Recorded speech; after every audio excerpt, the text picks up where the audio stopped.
February 28, 2023, one night before their close conjunction, Venus approaches Jupiter in the west-southwest after sundown. The Moon is near the horns of Taurus with Mars nearby.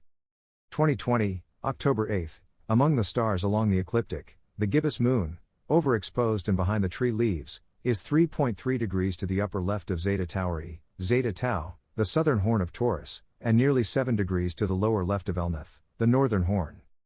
By Jeffrey L. Hunt.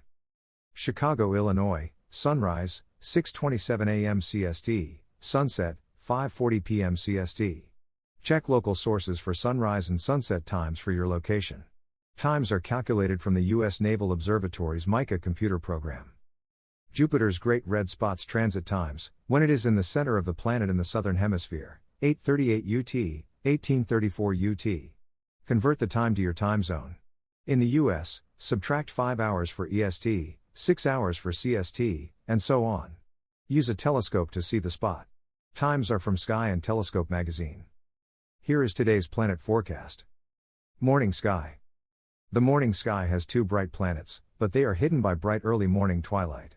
Mercury, heading for its superior conjunction next month, rises about 20 minutes before sunup, followed by Saturn a few minutes later. This already occurs during bright twilight, and by the time they are high enough to see, the sun rises. Mercury passes Saturn in 2 mornings, when they are less than 15 degrees from the Sun and only rising about 15 minutes before the Sun. Technically, it is a conjunction, but it is not visible by conventional means. After Mercury's superior conjunction on March 17, it jumps into the evening sky, passing Jupiter on the 27th. Saturn continues to rise earlier each morning, first appearing higher in the eastern sky and before the occurrence of bright twilight around the time of the equinox. Evening sky.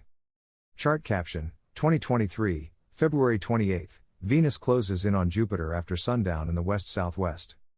Venus is only 1.3 degrees to the lower right of Jupiter this evening. Tomorrow Venus passes the Jovian giant in a close conjunction. The 2 planets will not seem to merge into a single point.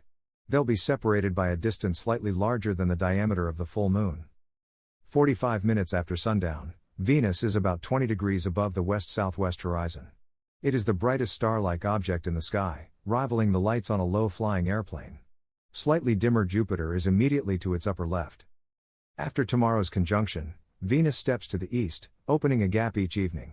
The planet is within 10 degrees of Jupiter until March 11th. Capture the conjunction with a tripod-mounted camera and exposures up to a few seconds. Chart caption, 2023, February 28, the Moon is east of the Bull's Horns, Elnath and Zeta Tauri. Mars is nearby. The bright gibbous Moon, 66% illuminated, is high in the south-southeast after sundown, near the Bull's Horns, certainly a precarious place to be.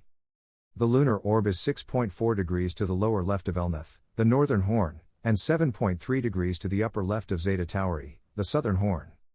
Mars, 4.8 degrees to the lower left of Elnath, is marching eastward in front of Taurus.